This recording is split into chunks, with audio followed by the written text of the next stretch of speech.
Yeah, my name is Damerow. I'm a H4 paracyclist, which means I ride a hand cycle. I'm classified in the highest ability level of the hand cycling classification. And I've been in the sport for about 3 years now.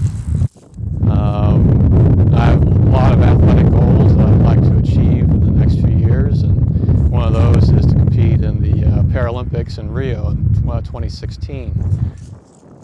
I got into it many years after I became disabled.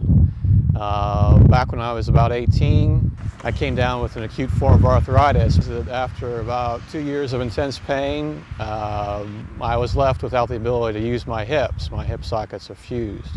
I'd say, like most young men at that age, you do feel invincible and you feel that your health will last forever, but I eventually became dependent on my parents for such simple tasks as getting in and out of bed. To be blunt, just even walking to the bathroom was a chore. And came across a video of a man cranking a hand cycle.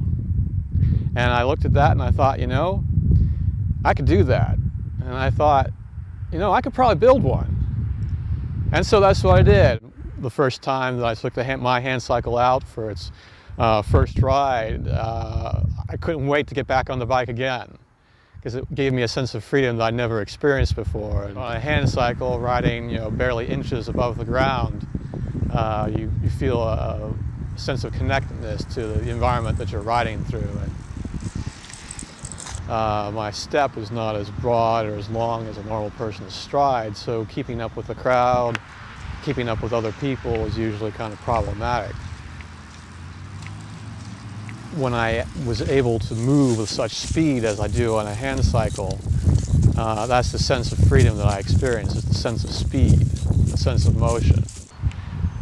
When you're going down a nice long hill with a nice gentle curving angle to it, it's almost indescribable, the sensation with the wind going past your ears and your face tucked in right behind the wheel of the bike. Reaching speeds of anywhere 35, 40 miles an hour. It's really exhilarating. It's the best way I could describe it. When I began, I could barely do a mile, but after about 6 months, I was doing 14 miles.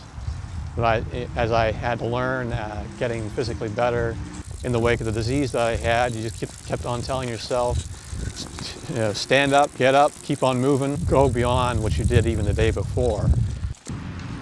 When God calls us to walk this path of life, He hasn't promised us an easy path or a path of roses to follow. And He calls us to persevere.